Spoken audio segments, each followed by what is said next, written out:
সংসারে আপনাদের সকলকে স্বাগত। আজ আমি বানাবো কলার থোড়ের পোস্ত। কলার থোড়টা এইভাবে গোল গোল করে কেটে নিতে হবে। ওর মধ্যে একটা সুতো বেরোয়, দেখুন বন্ধুরা, এইভাবে সুতোগুলো বাদ দিয়ে দেবো।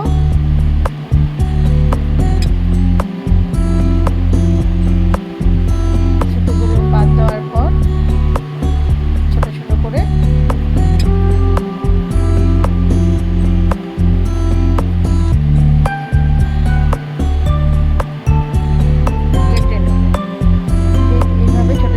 কাটা হয়ে গেলে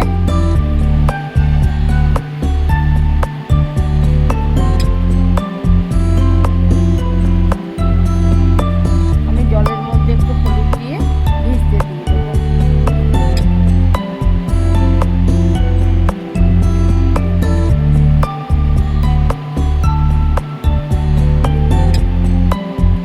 ততক্ষণে আমি কুকারের মধ্যে জল বসিয়ে দিয়েছি।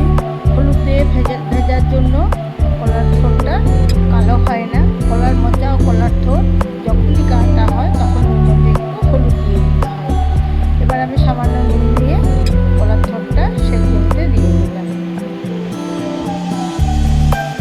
4-5টা সিটি দেওয়ার পর কলার থোড়টা নামিয়ে নিলাম। কলার থোড়টা ভালো করে বেশি সিটি দিতে হয়, তাহলে সেদ্ধটা ভালো হয়।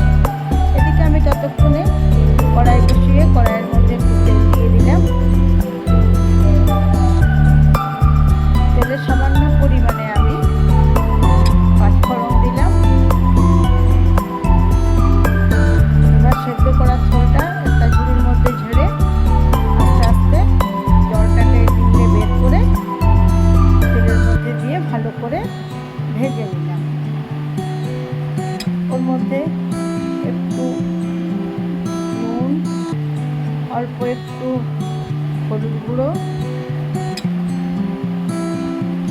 দিয়ে ভালো করে আরও কিছুক্ষণ ভেজে নিলাম।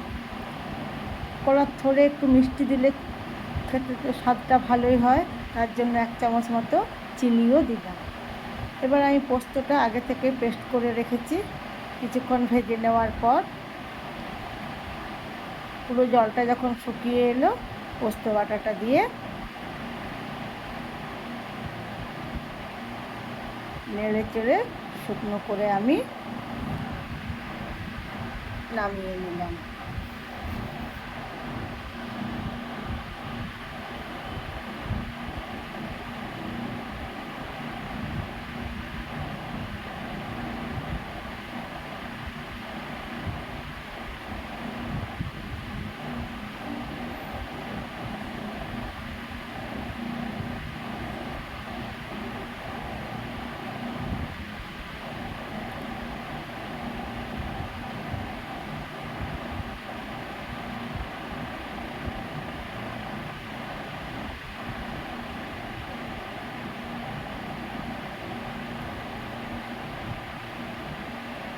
এভাবে রেডি হয়ে গেল আমার কলার থোড়ের পোস্ত।